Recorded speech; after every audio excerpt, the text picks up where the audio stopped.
అందరికీ నమస్కారం. నేను మీతో ఒక విషయం చర్చించాలనుకుంటున్నాను.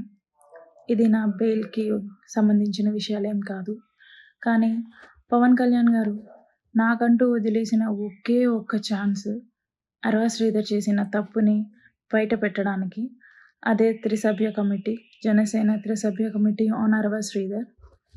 ఇంకా దాని వివరణ రాకముందే, ఇంకా దాని ఫైనల్ జడ్జ్‌మెంట్ రాకముందే స్టిల్ ఎంత చెప్పినా సరే ఒక మనిషికి అదే పని రిపీట్ చేస్తూ ఉన్నాడు అంటే అతనికి పార్టీ నుంచి ఒక లెటర్ అయినా వచ్చుండాలి. ఇండైరెక్ట్‌గా లెటర్ అయినా వచ్చుండాలి. ఆ ఇండైరెక్ట్‌గా లెటర్ ఏమిటో మరి నాకు కూడా తెలీదు.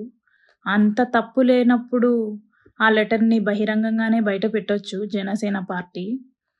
కానీ అలా ఇండైరెక్ట్‌గా లెటర్ అనేది రిలీజ్ చేసిందో మరి వీళ్ళే అన్నీ వదిలేసుకొని బయట అలా కండువ కప్పుకొని ఒక కొత్త జెండా ఆవిష్కరిస్తూ తిరిగేస్తున్నారో నాకు అర్థం కావట్లేదు. ఒక దరిద్రుడు, ఒక పనికిమాలినోడు నన్ను కొట్టాడు రీసెంట్‌గా. వాడేదో పెద్ద సాధించేశాను, ఇంకిది మాట్లాడదు, నేనేం చేసినా సరే ఇది అసలు మాట్లాడే పొజిషన్‌లో లేదు, భయపడిపోయింది, ఇంకా కోడూరులో తిరగదు అనేసి అనుకుంటున్నారేమో. ఈసారి కొట్టడానికి రండి, నేను నా నోటితో కాదు చేతికే పని చెప్తాను ఖచ్చితంగా. పరువు పోతుందనవసరంగా.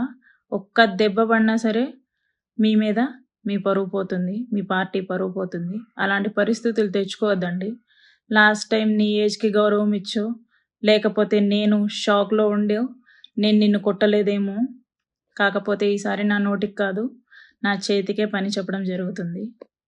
అండ్ పార్టీ కండువా ఎందుకేసుకుంటున్నారో మరి నాకు తెలీదు. ప్రజలే దీన్ని గమనించాలి. పార్టీ ఇంత నీచమైన సిచ్యువేషన్‌లో ఉందా అనేసి ప్రజలే గమనించుకోవాలి.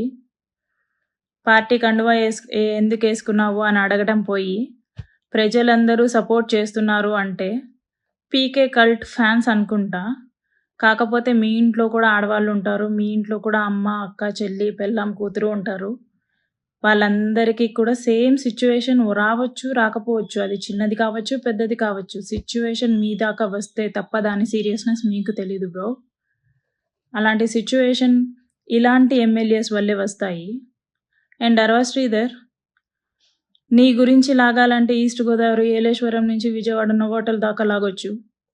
అండ్ నీ పక్కనుండేవాడు నన్ను కొట్టిన వాడి గురించి సంయుక్తంగా తెలియజేయగలను. ఇంకొకటి, నువ్వు కండువా వేసుకున్నంత మాత్రాన ఏదో సాధించినట్టు కాదు. లిటరలీ పవన్ కళ్యాణ్ గారిని అవమానించినట్టు, పార్టీని ధిక్కరించినట్టు. Shame of you. మగాడి లక్షణం కాదు శ్రీధర్ ఇది. వీణాకి చొప్పుతో కొట్టినట్టు సమాధానం చెప్పి శ్రీధర్ వైపు తప్పే లేదని నిరూపించుకొని, ఒక మగాడిలా నిరూపించుకొని అప్పుడు కండువా వేసుకుంటే నీకంటూ ఒక గౌరవం ఉండేది. ఇది షేమ్లెస్నెస్ అన్నమాట. తెలుగులో ఏమంటారో నీకే వదిలేస్తున్నా. అండ్ మీలాంటి వాళ్ళ వల్లే కదా పవన్ కళ్యాణ్ గారు ఈరోజు హాస్పిటల్లో ఉన్నారు. మీలాంటి ఎమ్మెల్యేలు, ఇన్ఛార్జీలు ఆయనకి బలంగా ఉండాలి కానీ బలహీనమైపోయారేంటి? ప్రతి ఒక్క జనసేన నాయకుడు ఇలాంటి ఏదో ఒక కాంట్రవర్సీలో ఇరుక్కొని బలహీనమైపోతే అటు మిమ్మల్ని మీ ఉద్యోగాల నుంచి పీకలేరు. పార్టీకి పరువు నష్టం అని చెప్పి. ఎందుకంటే ఇది ఎన్డీఏ కూటమి, అందరూ కలుపుకొని నెగ్గిన ఒక కూటమి ఇది. దాంట్లో మిమ్మల్ని తీసేస్తే పవన్ కళ్యాణ్ గారికే పరువు నష్టం. ఆయనే మాటలు పడాల్సి ఉంటుంది. మిమ్మల్ని ఇంకొకసారి నమ్మలేరు ఆయన. మీకు ఏ విషయాలైనా సరే నమ్మకంగా షేర్ చేసుకోవాలి అంటే షేర్ చేసుకోలేరు.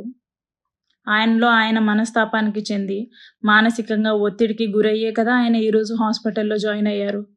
పవన్ కళ్యాణ్ గారికి అండగా ఉండాల్సిన ఎమ్మెల్యేలు, ఇన్ఛార్జీలు, ప్రజాప్రతినిధులు, ఎవరైనా సరే, కార్యకర్తలు కానీ ఎవరైనా సరే ఆయనకి బ్యాక్ స్టాబ్ వేస్తే ఆయన మానసికంగా ఎవరికి చెప్పుకోలేక హాస్పిటల్లో జాయిన్ అయ్యారు.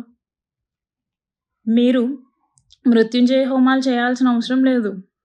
ఆయన మాట పాటించండి చాలు. ఆయనకు అదే పెద్ద బలం. మీరు మృత్యుంజయ హోమాలు చేసినా చేయకపోయినా స్టేట్ వైడ్గా, నేషనల్ వైడ్గా ఆయన బ్రతకాలి, ఆయన బాగుండాలి అని కోరుకునే వాళ్ళు చాలామంది ఉన్నారు. మీ so called protocol dramas like doing this మృత్యుంజయ హోమాలు won't work, won't gain your trust again. మీరు ఆయనకి ఏదైనా చేయాలి అనుకుంటే నిజాయితీగా ఉండుండాల్సింది. ఫస్ట్ నుంచి పార్టీకి నమ్మకంగా ఉండుండాల్సింది. చేసే గుడిసెటి పనులన్నీ చేసేసి సాయంత్రం వచ్చేసరికి పవన్ కళ్యాణ్ గారికి పాలాభిషేకం చేస్తే అవన్నీ పోతాయా? That doesn't even count. మీ వల్ల ఆయన హాస్పిటల్ చేరాల్సి వచ్చింది. అండ్ శ్రీధర్, నిన్నేమనాలో కూడా నాకు అర్థం కావట్లేదు. But I keep on questioning till end of the day. ఎందుకంటే ఇది నా రైట్. పవన్ కళ్యాణ్ గారే నాకు ఇచ్చిన రైట్. ఆయన నీకెంతో నాకు కూడా అంతే.